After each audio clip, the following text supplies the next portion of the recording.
Thank you for coming to this discussion about street epistemology.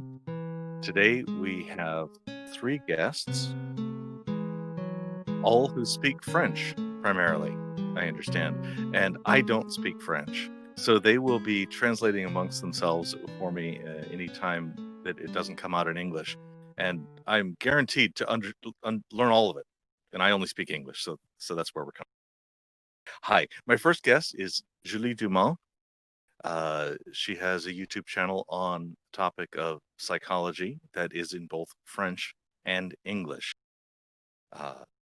Julie, could you tell us some things about yourself? Hey, and thank you for having me here with you. Yes, of course, I have a YouTube channel that my purpose there is to raise awareness and reliable education about psychology and mental health. It's evidence-based, of course. Unfortunately, it's not in French anymore. I focus only in the English language on my channel because it was Okay. too much work and I didn't have time anymore to do both. So I focus only on the English language now. Okay. But I guess you don't mind about that, right? So yeah. I only listen to the English ones. Yeah. So yeah, I do some educational video about that. It's short videos, little episodes, and I also plan to have talks and interviews myself on the channel. So it's coming soon, normally. Okay, cool. Thank you. Our next guest is Frederic Avsenko, who has a YouTube channel on street epistemology in French. And yes. I haven't actually watched any of yours. I looked and I didn't find any with English subtitles, so I didn't think I could follow. Yes.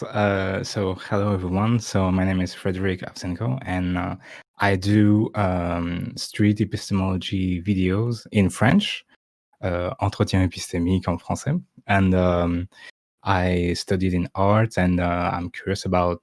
I've always been curious about science and in general. So hello everyone. Hello, Frederic. Thank you. And then my third guest is Jason, who also has a French street epistemology YouTube channel that I didn't find any with English subtitles on. So I haven't been able to watch them. Tell us about yourself. Yes, sorry, I plan to do some uploads in English because actually I interview some English people because there are lots of tourists in Paris. Both Frederic and I live in Paris. And just yesterday we founded a club about street epistemology. Ooh, what happened? Yes, actually, we've made we are about to made a community around street epistemology in France. So it's in it's a thing Paris, we want basically. to. Yes. Yes. It's a thing we want to make grow here. And I've did some SE with Jason in Paris also, and I will we do go some round SE. talks. Yes.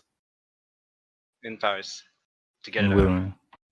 And we will do more in the future, for sure. Okay, thank you very much. I'm very interested in how street epistemology is different in a French-speaking environment. I'm wondering if there is a different attitude that people have toward speaking to strangers in public, for example. I'll let you answer that questions, boys, because you do AC and I don't. So after you. Okay. So basically, people are kind of open, but maybe not on the same topics. For instance, politics is maybe more of an open topic than in the US, as I understood, and religion is more taboo here.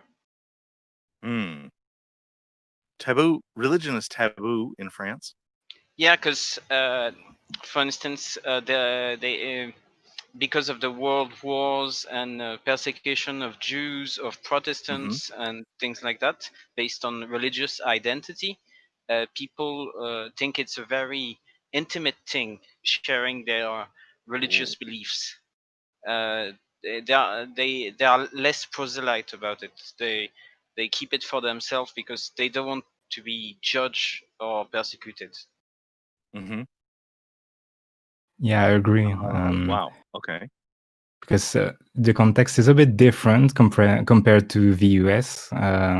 It's public presence, for example, of religious groups is much more uncommon. For example, in TV, we don't have there is no political religious groups, for example, and it's much more uncommon in the media in French, having religious communities. There's maybe only one national TV channel, and Okay. on Sundays there's mass on the radio on one national channel, but that's about it. Wow. That's the much we have about TV media and about religion. Okay. Yeah, here, boy, people wear their religion on their sleeve. They very, very pushy about it sometimes. I think it's a bit different in the US. I think it's a religion. It's a much more public thing, I would say, maybe. Yeah. Yeah, and even people who are very adamant with religion, they won't try to convert you because there's a bit like a taboo on trying to force your religious beliefs on other people. Mm-hmm. Okay. It's only Jehovah's Witnesses or very special groups that try. Okay, and I suppose they meet with a bit of pushback? A lot of pushback. Yeah. A lot of pushback. Okay. Wow. All right. So when you're asking somebody to talk about their beliefs, they would steer away from religion just because that's a social standard. What do they speak about? Yes. So yes and no. Sometimes we do have religious claims, but it will be much more. It's my thing, and I will talk only in my name. For example, we have religious claims in France. Yeah, for instance, there are people that like to talk about karma or other more vague supernatural belief, but not about a strictly religious one. The only one that was strictly religious I met was an Orthodox priest. He was homeless, and for him it was important to be homeless because the early Christians were poor. So it was always he voluntarily chose to be homeless. Yeah. To be similar to somebody in the past. That's odd. That's interesting. Yeah, because it's seen as being virtuous to be poor. Mm-hmm. So it seems like separation of. Go ahead.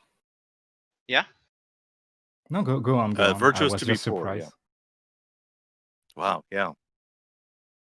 I have comments. In the U.S., we have a problem with religion and politics not being separate. Yes, we do, and I have great fears about that.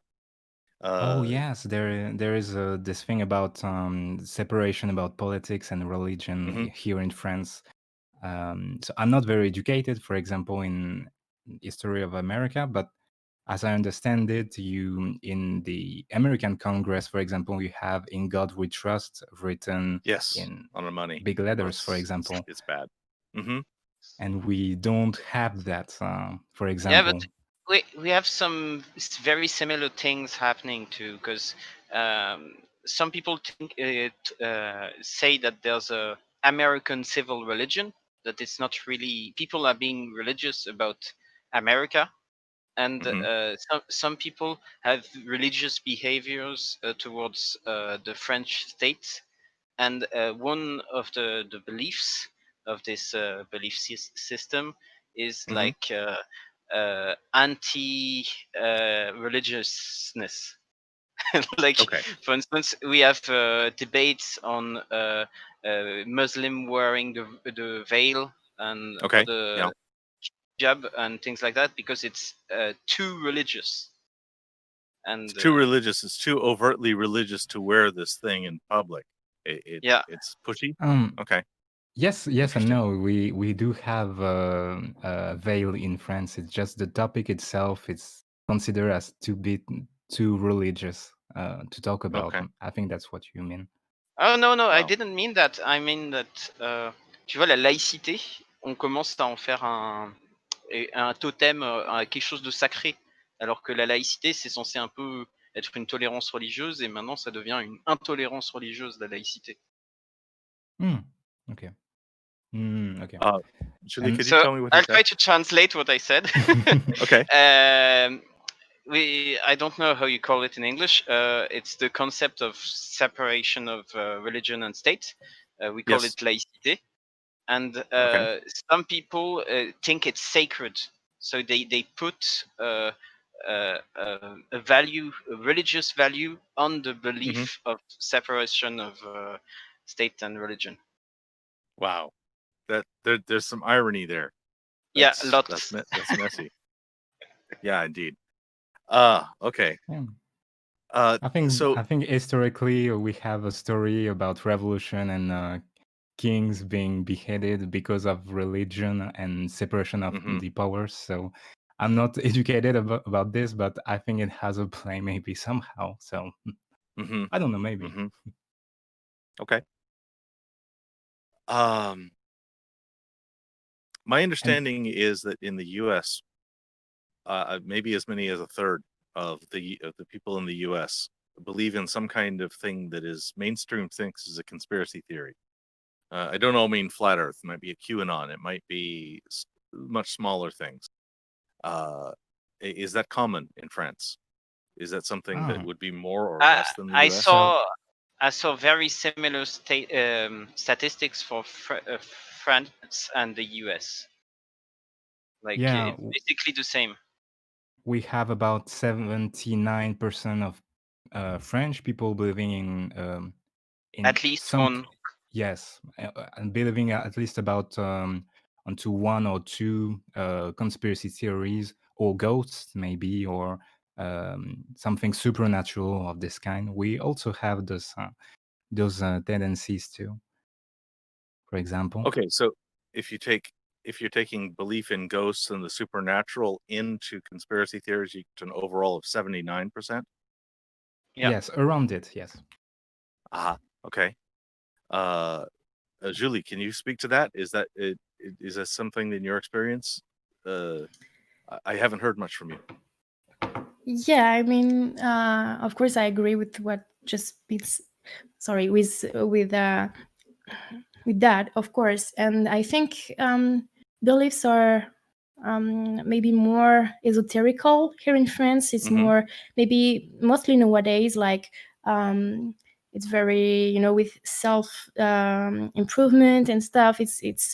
It's more maybe common to hear about esoterical forces and the law of attraction and stuff like this that you can find also in psychology. Well, it's not literally psychology. It's not scientific psychology, but it's somewhat related.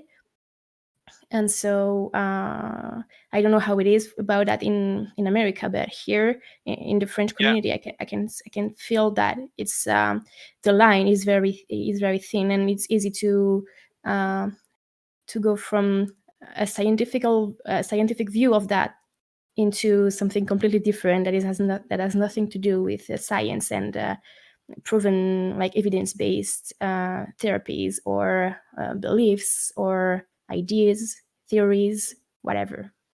Yeah, the 79% includes alternative medicine, like homeopathy, for instance. Okay. Homeopathy is a really big thing in France. Yeah, that would go way above the third that I talked about. If I were to include all the people with conspiracy theories and spiritual beliefs and now it is significantly the majority in that. If I widen it that far.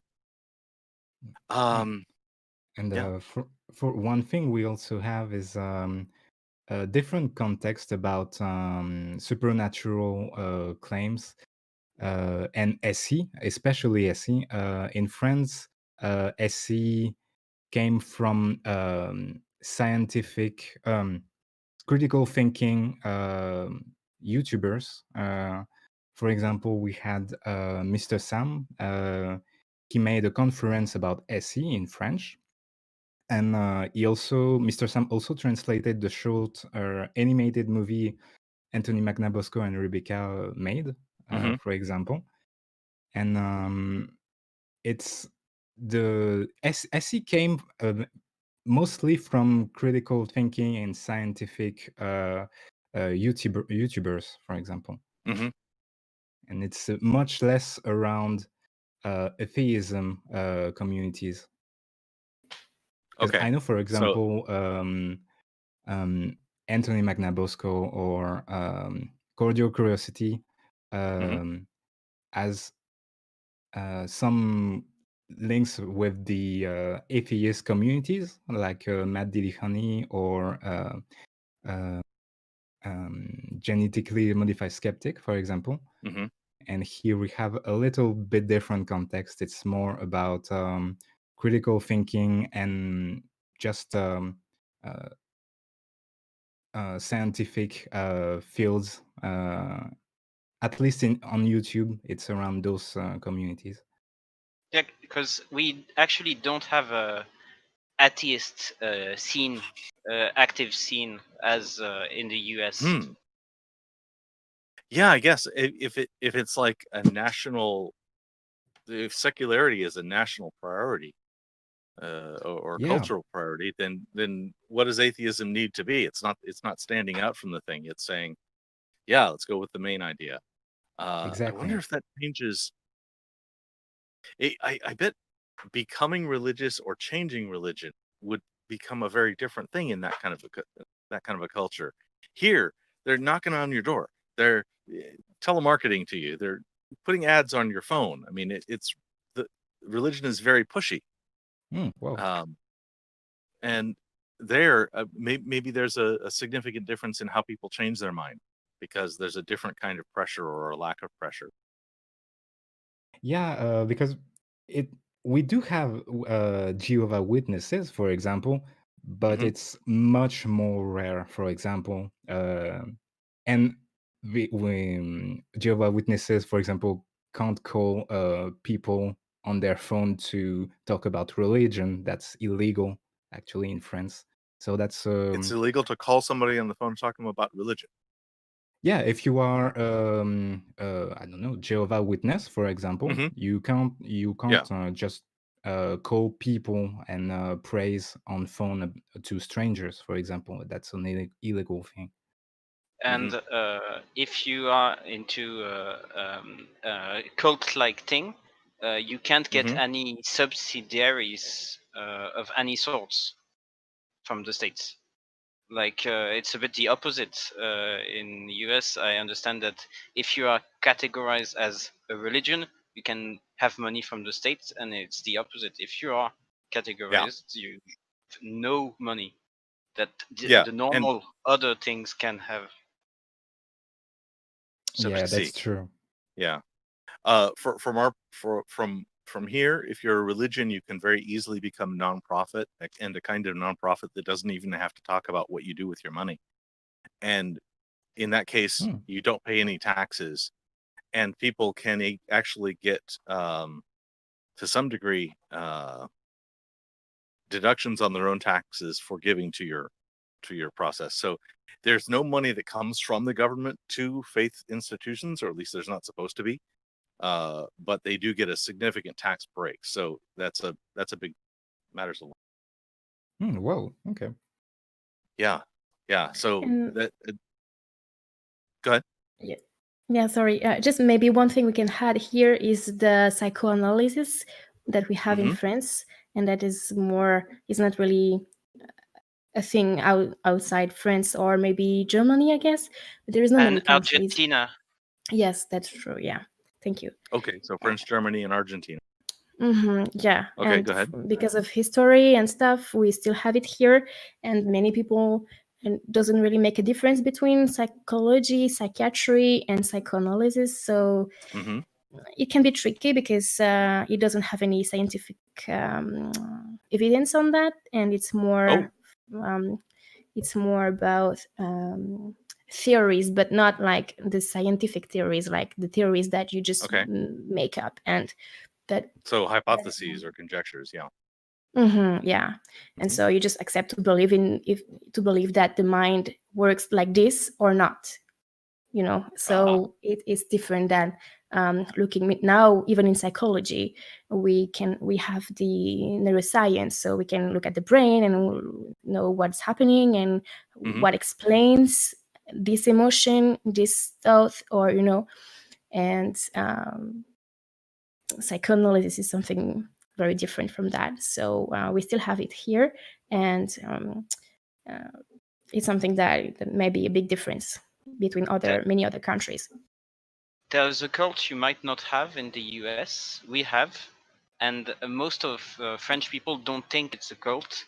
It's called anthroposophie, Steiner Waldorf schools. Oh yeah. Like most people think they are just a bit lunatics, but they are actually a really dangerous cult, and they have lots of friends in the government right now. So they try to close the things against cults in France, for instance, in the past 3 years.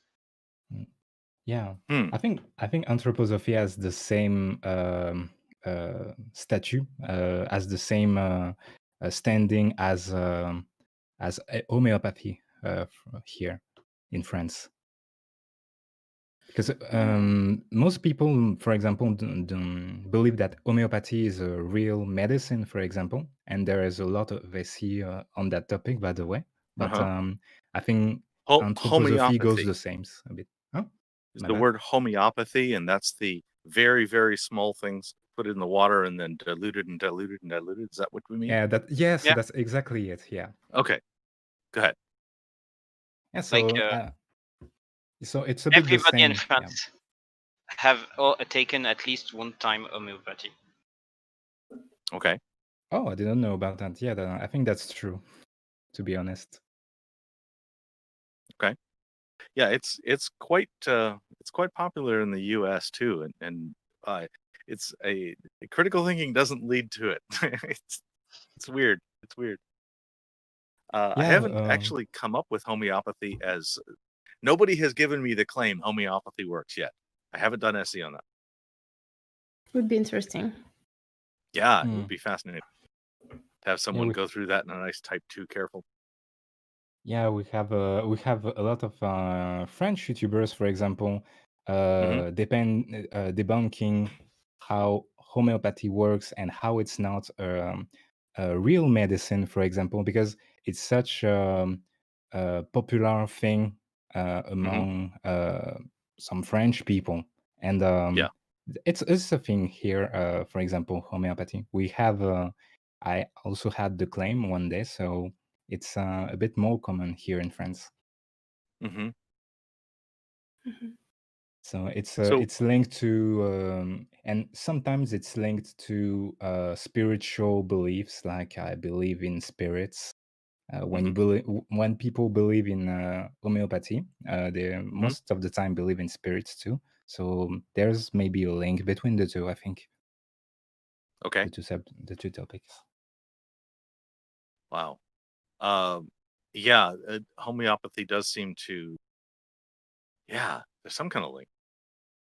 It's sort of like the link to me is believing things before you have evidence for them, believing things just based on a conjecture or a hypothesis, and then choosing that it's true. So it revolves sometimes on the claim that it works for me because I feel good about it, for example, and it's a strong, it's a recurrent thing that comes back when it comes to homeopathy. And maybe here we can talk about that. How is it called? Thierry Casasnovas, maybe, because it's something that...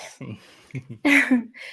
Well, we have someone now that is becoming quite famous here in France. He has a YouTube channel for some years. I don't know how many now.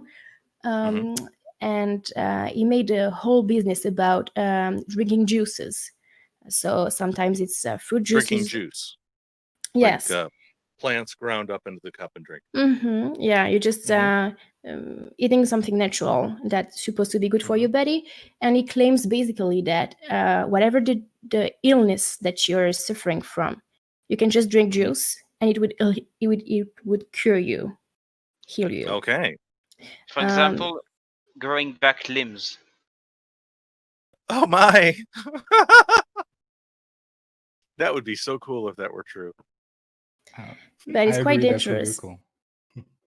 Because it's dangerous because people drink juice and don't do the other medicine. Is that why? Yeah, like die of cancer or stuff like that. Yes. Okay.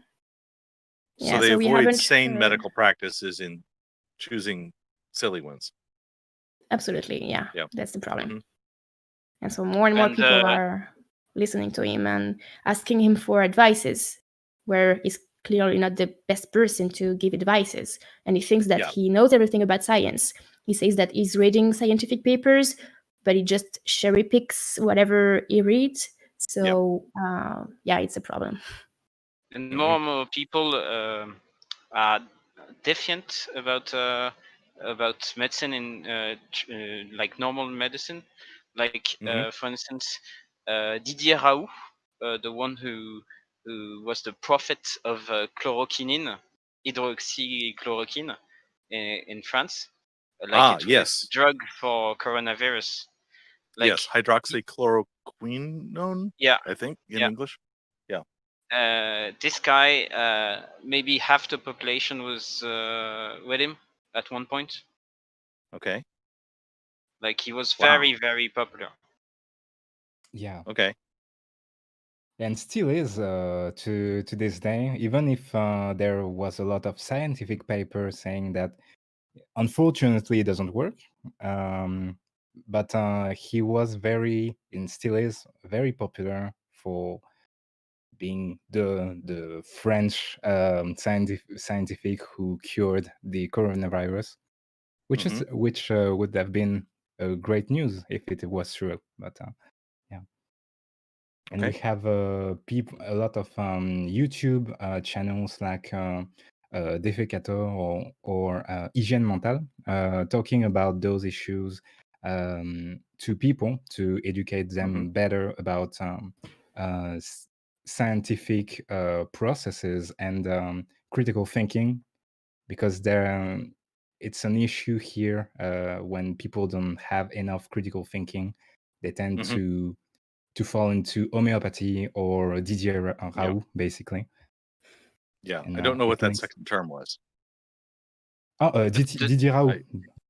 They tend, if French people don't have enough critical thinking, they tend to fall into homeopathy or Didier Raoult, the scientist. Digi-how. It's its name. It's the name of the popular guy. Okay. Of the guy. Oh, Digi-how is the guy who talks about homeopathy, or the guy talks about no, of chloroquine. Hydrochloroquine. Yes. Yeah. Okay. I see. Thank you. Didier Raoult. Thank you. Thank you. I'm pressing all the wrong buttons. How does French culture view asking to have interviews with strangers? So actually, they are very open about talking about their views. There can be a little pushback about having a microphone with you and a camera, but it's clearly doable. People are open to do it if they feel comfortable with it. If you explain what is your goal and why do you have a camera, basically. And so it's completely doable. Maybe it's a bit different in Norway, for example. I don't know if Julie can talk about the cultural difference here. Well, I haven't experienced that in the streets yet, but of course it's less. It's because I live in Norway. For those who don't know that, and yeah, I mean it's less usual to just talk to someone you don't know in the street. Like you never sit. If you, for example, if you take the bus and you never sit close to someone, like you prefer to stay up, whatever. I see. So yeah, I guess it wouldn't be that easy to go into people in the street and just ask them something. Mostly if it's personal, because it's not very cultural to maybe less. I mean, I think France is actually between America and Nordic countries. Like it's not less. It's not that okay. Like as okay as in America to just talk to people in the street, but it's still more okay than in Nordic countries, I think. Yeah. Okay. I would say it depends on how you phrase it. Because, for instance, when I say to people, do you want to talk about your beliefs? They are like really, they push back. And when I say, do you want to talk about your opinions? It's about the same thing, but for them, it's different. Okay, so you can ask for opinions and people are much more willing to share their opinions, but something belief becomes that associated with that religious thing, which should be an intimate thing, a personal thing. I believe so. Yeah, I think so. Okay. Yeah, too. Ragnar said in the chat, Nordic people don't really start talks with strangers, so maybe that's why. Yeah, that's probably why. Actually, it's more like restating the case. The why? I don't know why. Hard to ask. Adam says we need to SE Tour de France. Okay. Oh, that would be great. I would do it, actually. Okay. But would that be short, slow bicycle rides between conversations? Oh! Tour de France is definitely not short or slow, but... Because people love talking about sports. I did SE on football, for instance. It was fun. Oh, I see. SE on the topic of the bicycle race.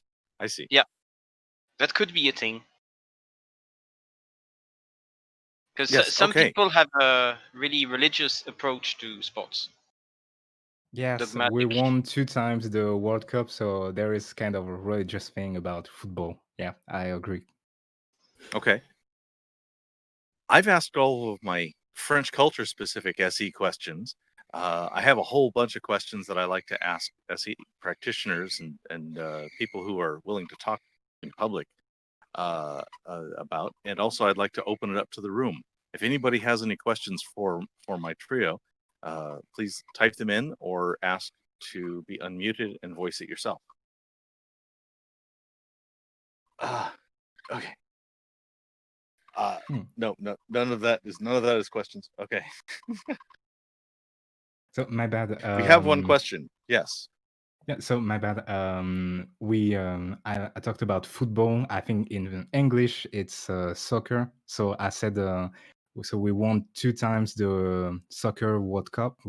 So there is almost a religious belief around soccer here in France. So I was basically yeah. Okay, so do you SE people on their soccer fandom? Is that something that you've asked people to say, why do you prefer this team or something like that? Jason did, I think. Yeah. No, not on the team, but it could have been. It was more about what role it had in their life.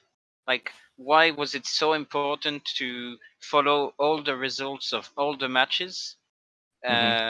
And everything, like why it was a family thing and also a friend thing and really a communal way to go, it was like social cement in his life. Okay. So belonging to a team or following a team provided a social community that you could belong to, and that was enough justification. But it was not about the team, it was about following what was the news about soccer? It was like the whole sport then. Yeah. Okay. Yeah, I think maybe Anthony or abstract activist maybe had claims about sports because it's such a national topic, and we have the same thing here in France with soccer, for example. Okay. Question from the audience: did you try to do SE outside of Paris? Yeah. So, for I example, tried in Dublin. Oh, okay. In Dublin, Ireland? Yeah, because my family is from Nice. Dublin. Ah, okay. Very good. So I was in Trinity College and tried to speak to students, but I think I was at the wrong time. People were too busy. Yeah, and I didn't travel for now, and I didn't do SC on other countries, but I live in the Yvelines in France, so it's it's a region in France, Les Yvelines, and I do SC here, and sometimes I go in Paris and I do SC with my friend Jason, and we go into parks and universities, asking people about their beliefs. So I did it in trains. Go ahead. Sometimes I do it in trains. Nice.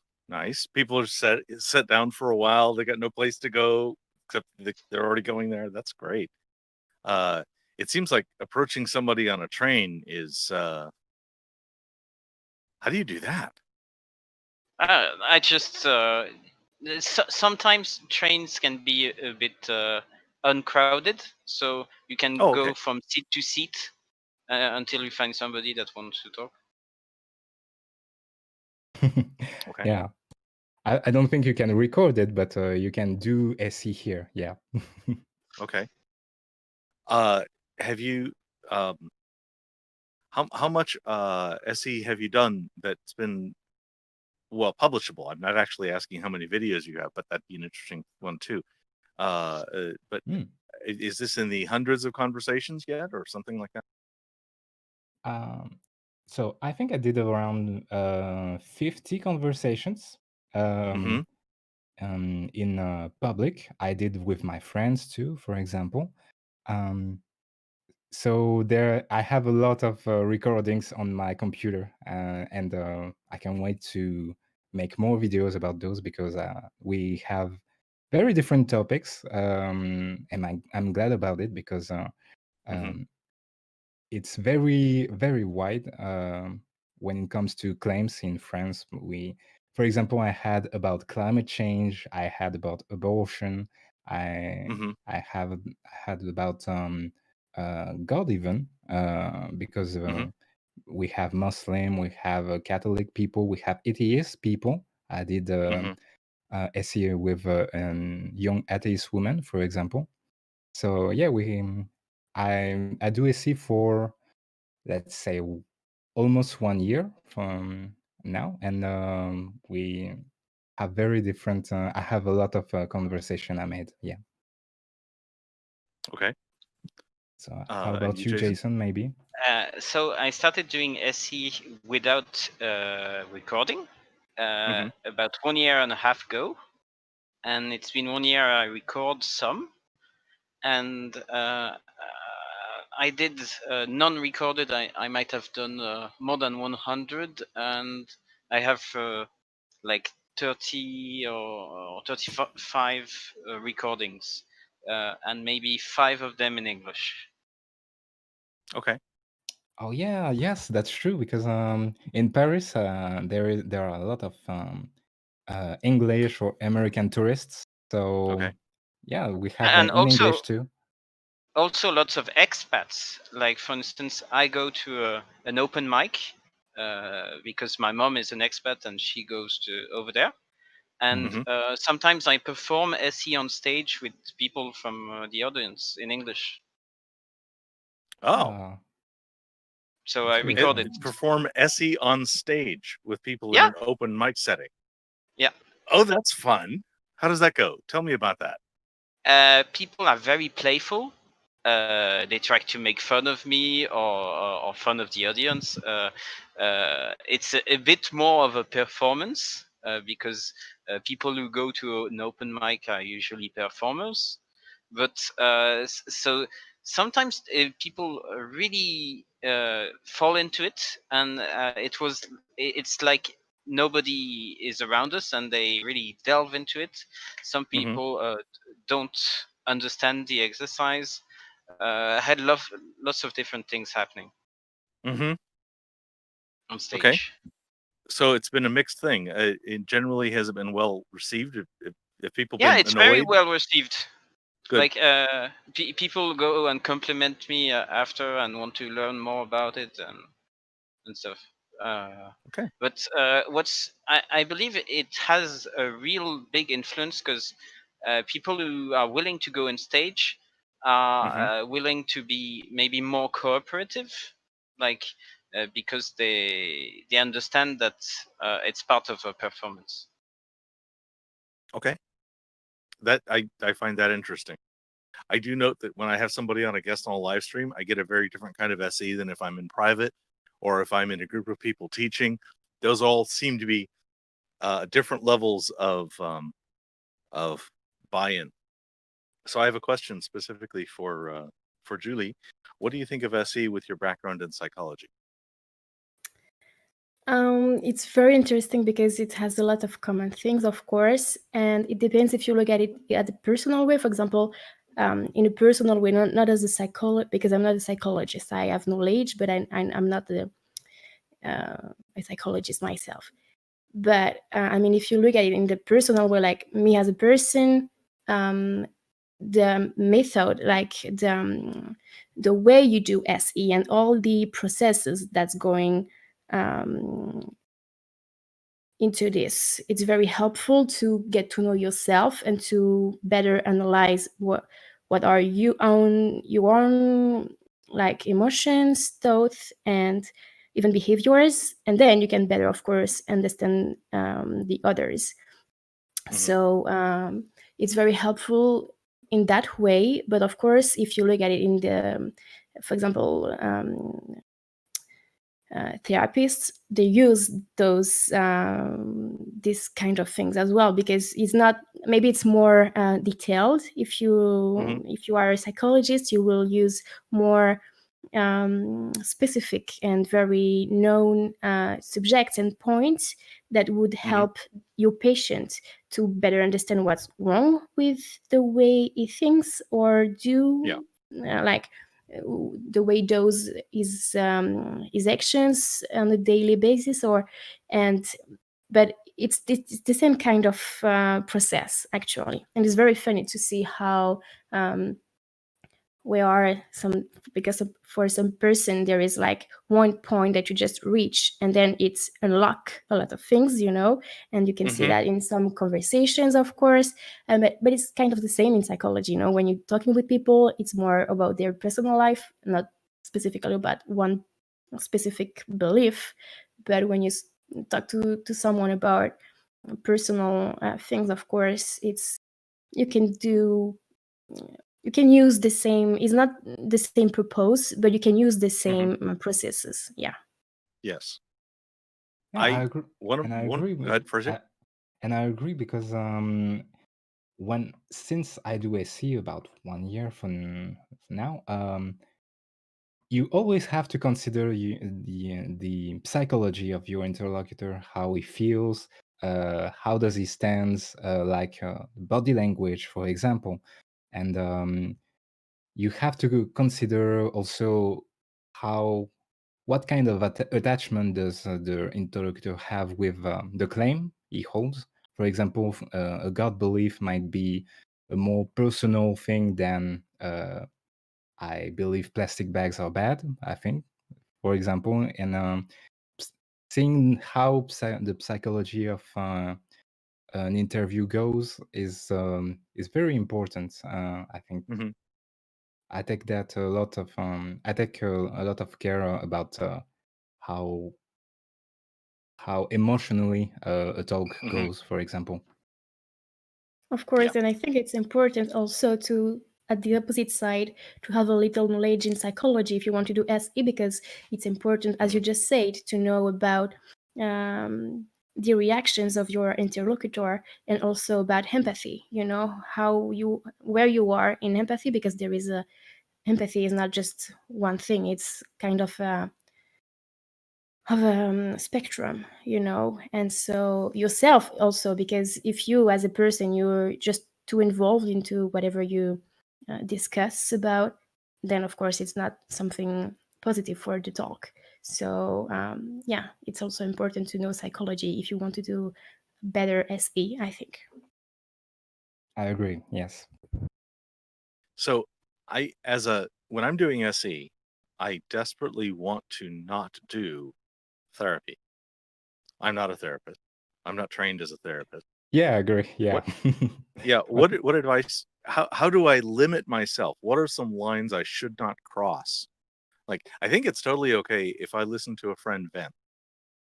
I think it's totally okay if I ask questions about how they came to a thing and ask them whether they think that's good for them or not. And these sound like the kind of questions I might have in therapy. What's the difference? How do I keep myself from doing something that ethically I shouldn't? Because I think there's an ethical line. If I'm doing therapy, I need to have better training.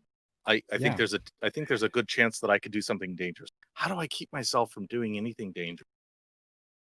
So first, sorry, go ahead. No, go on. I was about to let you speak because you have a better understanding of psychology, actually. Yeah, but it's also interesting to hear about you and your experience, but maybe after me then. Yeah. Thank you. So I would say first it's important, but this is not especially for that purpose, but also it's important to stand as at the same level of your interlocutor, not to see yourself superior and the interlocutor as inferior, because then you would be more likely to give the person advices, and this is not what you're here to do. And same, if the person sees you as someone who can help a lot, like and if you see that the person is in some kind of distress, then he would consider you as someone who can help, and then it's where you have to be even more cautious, because then whatever you can say can be interpreted in some way. So maybe if you see that the other person is now, after some point in the conversation, seeking for help, then maybe consider see that here is the point that you reach, that this is not just talking anymore, it's deeper than that, and it's maybe if it's relates to personal, of course it always relates to a personal story, but I mean some deeper things, and some things that are more I don't know, hard to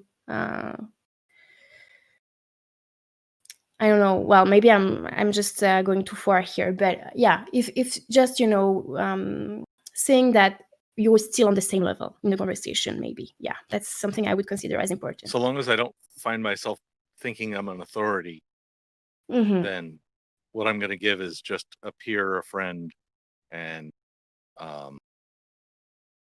hopefully I'm not giving a bunch of advice. Yeah, I don't want to be giving advice. If somebody asks me my opinion on a thing, I want to be able to say, yes, what would I do?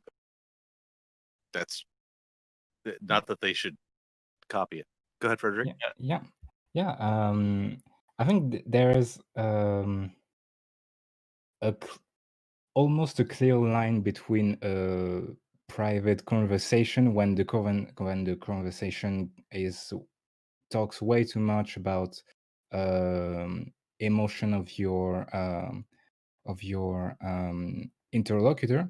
I think it's not SE anymore. It's much more about therapy. I'm not against talking about emotional feelings and all that topics, but to me it's not SE when it goes on those grounds.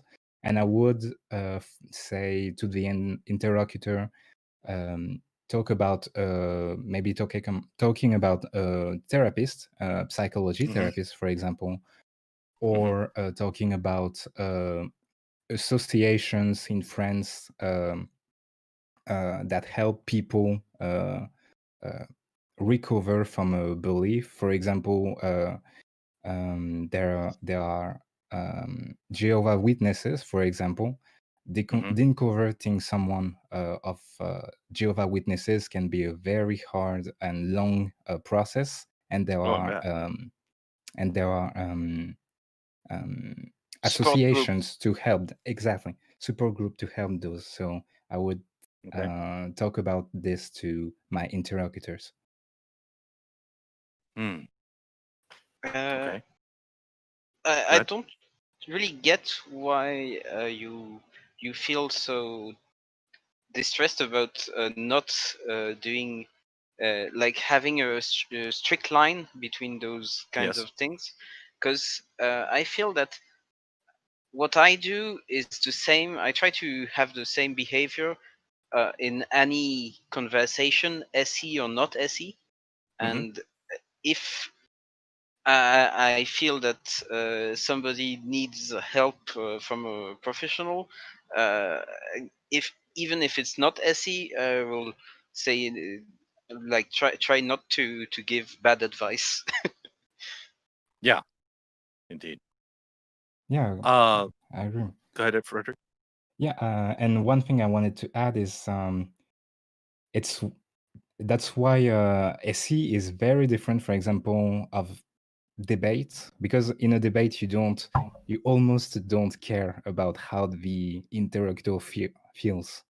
You don't care how the interlocutor relates to their belief, at least most of the time, because you're not paying attention on how psychology goes. And in SE it's very different. You have to care about how emotionally the claim is held. For example, a God claim may be very emotional for a lot of people, and you have to take psychology in consideration, even if you're not a therapist, I would say. Okay.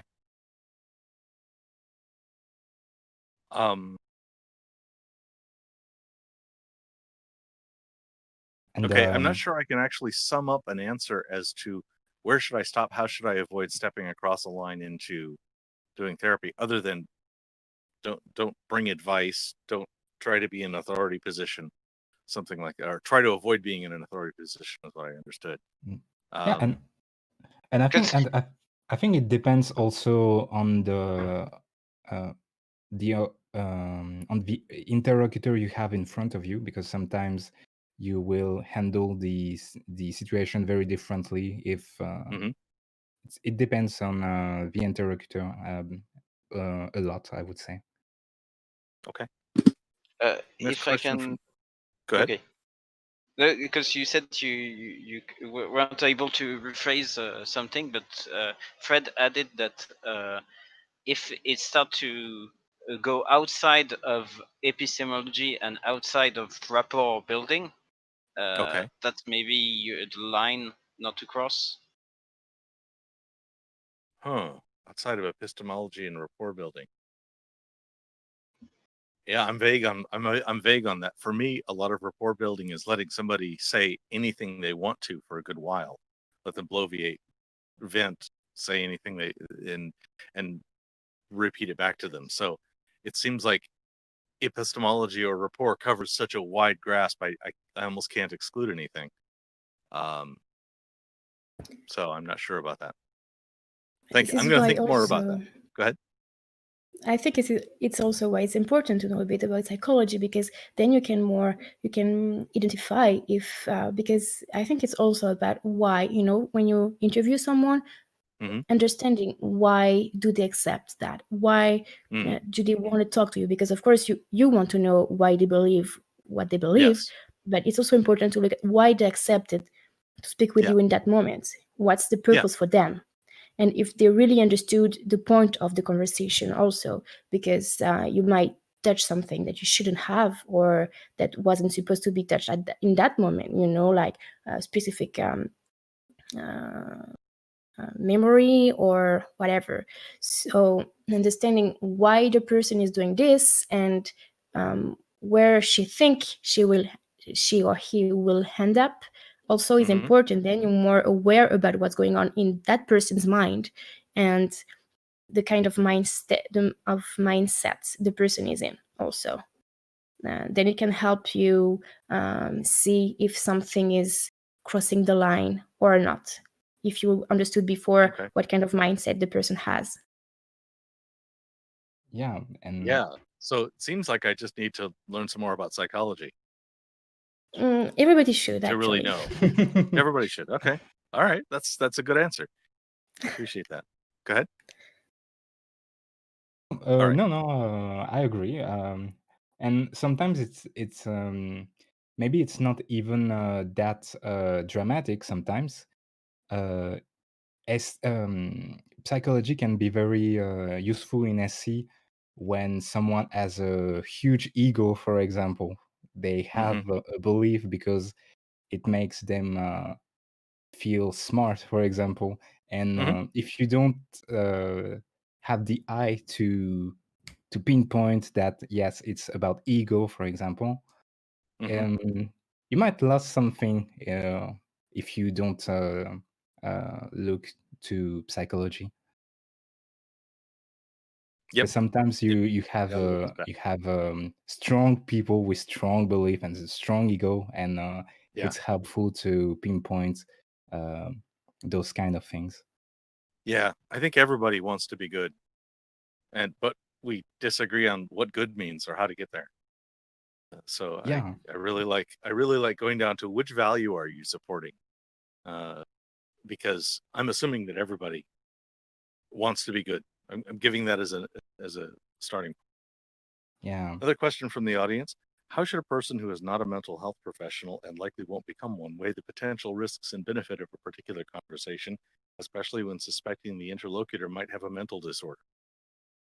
I think we're talking about a recent video that Nir put out, Quinn, where he heard out a fellow who was homeless and believed he was Jesus, and it led to quite the discussion about ethics. Yeah, and this is what I actually wanted to add just before, because of course, but it's not especially in SC. Again, it might be in any conversation. If you're talking with someone that person has a disorder and you can't see it, then it might be difficult to communicate together, of course, because you don't know what's that person is going through and what's wrong, and why you, for example, I'm not going to give an example actually, but yeah, in many disorders, it can affect the communication, the beliefs, of course, and depending if it's a psychological or a psychiatric disorder also. But yeah, so this is why I said before, like, it's important to see if the person is in peace and the person is coming with an open mind and like being very in a peacefully like in a peaceful mindset, and like but again, if because some people are very good at hiding that, and so you don't think it would be the case, and actually there is something inside that you didn't see and that you shouldn't be digging into, but I mean, it's in any conversation, you cannot weight perfectly that risks, of course. But I think if you explain to that person the point very clearly, the point of SE and what's going to happen then, and what's would be the potential outcomes of that conversation, then it's a good start, I think, because whoever the person is, then he has I would say in French, the cards in his hands to say yes or no, you see. And that, because you don't know that person, but the person knows himself or herself. So then she would know if it would be better or not to avoid that conversation. Again, sometimes it just flows and it ends up being bad and you didn't expect that. But then you see on the moment, and you can always asking the person, do you want me to, because I think it's an important advice to give also in any conversation, in any interaction. If you see someone in pain or in a distress, good thing to do is to ask what the person wants from you. Like, do you want me to help you or to support you, or do you prefer me to just leave, or how can I help you the best? And not assuming that the best for helping would be to do that. No, ask the person what she needs from you, what he needs from you, because then it's just about communication, and your it might sound very easy, but it's something that sometimes we forget. That we think that it's obvious that that person in that moment needs that, but no, it's not obvious. Maybe she needs something completely different, and by asking that person, you can be the best helper in the world, because you give just what the person needs. So I like that. And it reminds me a few videos of Reed and Anthony when they feel that the claim brought by the interlocutor is very personal. They warn people that SE might be very strong conversation when it comes to belief. It can be very challenging. So just giving a small description of what SE is, and that it can challenge very deep beliefs. That can be a very helpful presentation to the interlocutors, for example.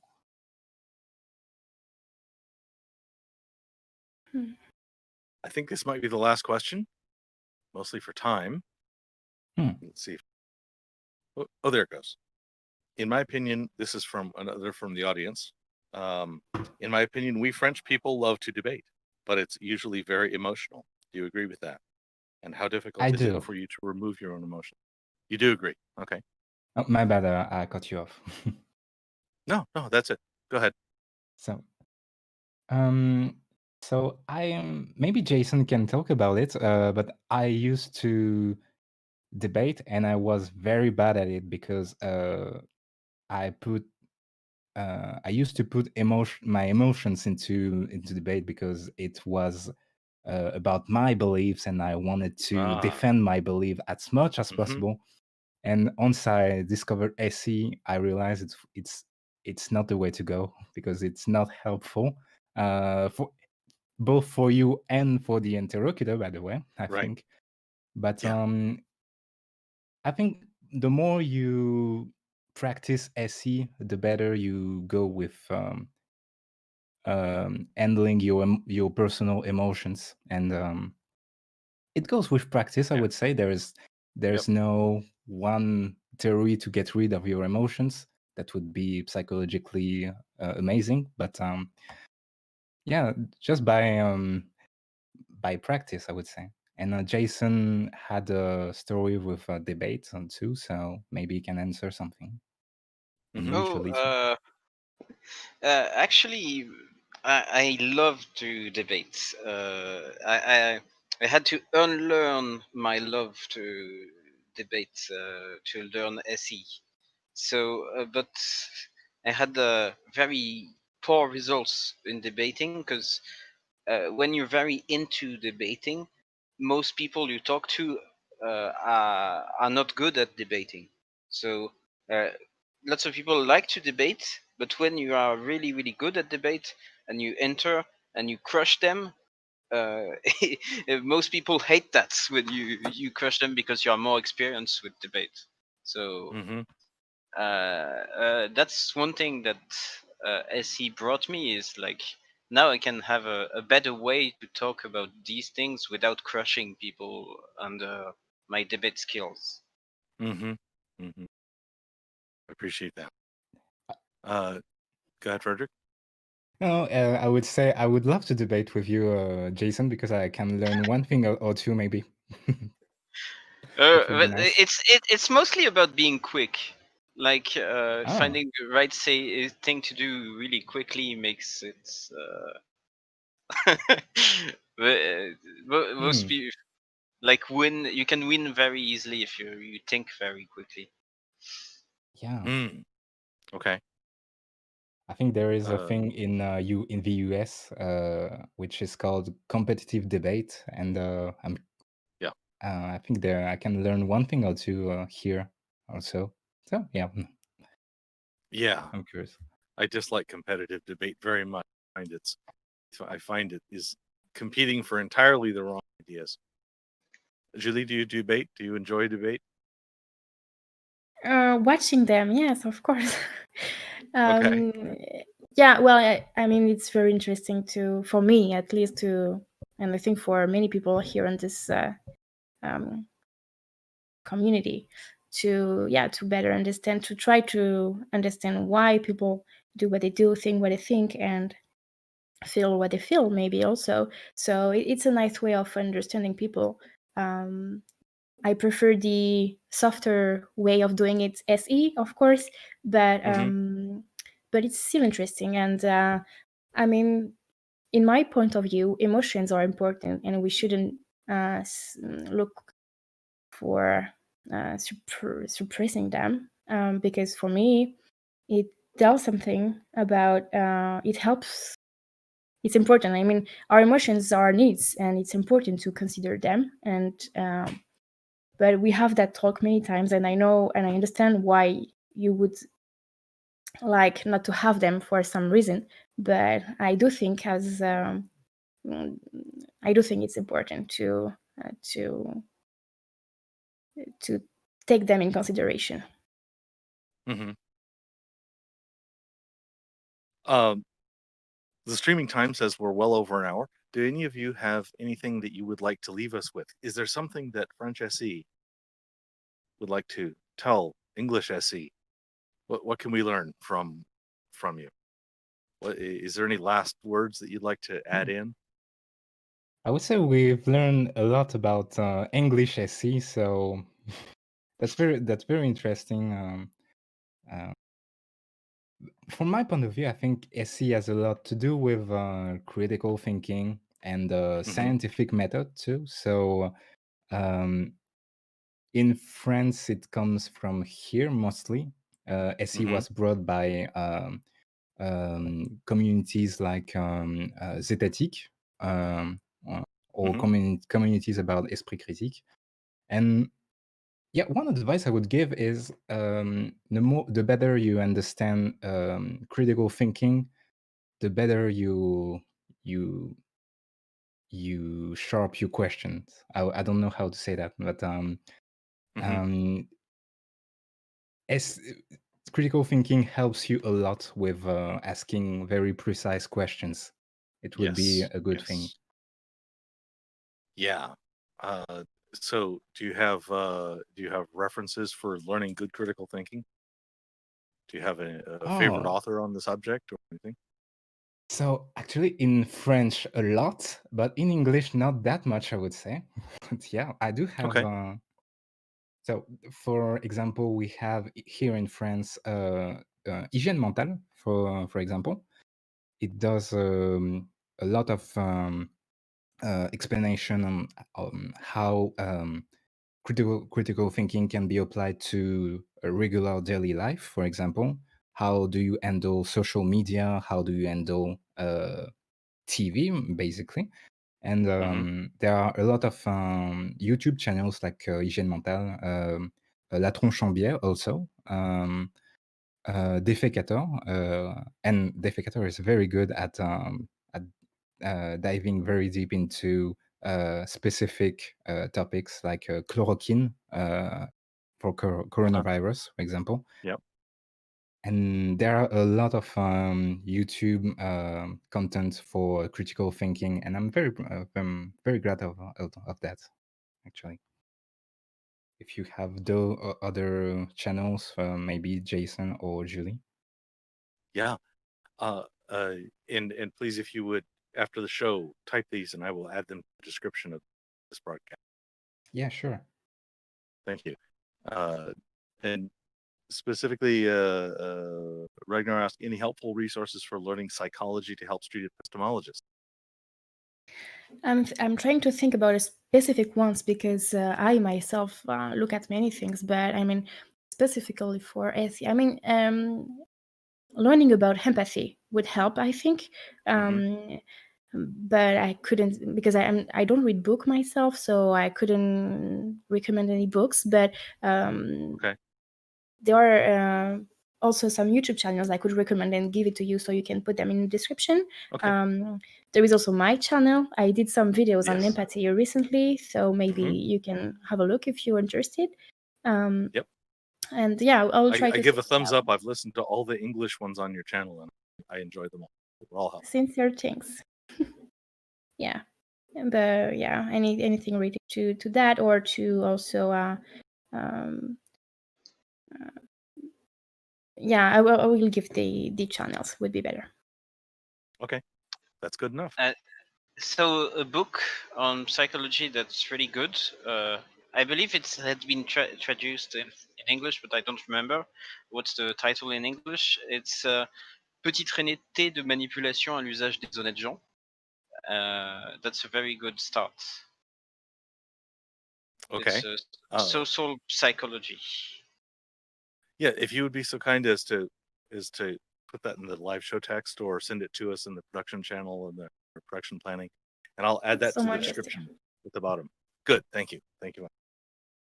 Okay. So you said, do you want to add something? I would say, have fun doing all kind of claims.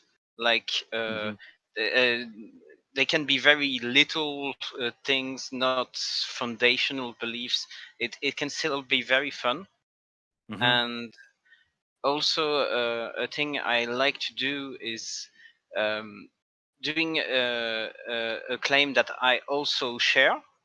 And I'll try to find what is faulty in the argumentation, because many people share the same views of me, but with very different justifications, and try to understand how people can believe the same things but with different justifications. And last thing, have a look on theory of justification. It's a part of epistemology. Okay, theory of justification. Okay. Thank you very much. Thank you for coming to the show. I really appreciated speaking with all of you about this today. I've learned quite a bit. Well, thank you for having us. Yes, thank you. Thank you all for coming. That's very interesting. 5. Thank you. Thanks. Thank you, Jason. These are five channels that are on the topic of street epistemology. They are from a list of over a dozen that are on my promoted channels list, YouTube channel. If you are very into this topic of street epistemology, my favorite collection of resources is on the site streetepistemology.com, brought to you by Street Epistemology International. Thank you for joining us for this discussion about SE. If you would like to be a guest on my show, I ask that you be articulate, polite, show your face, and be willing to talk a topic, and we'll be able to find you one of the categories to fit on my show. In that case, I very much look forward to hearing from you.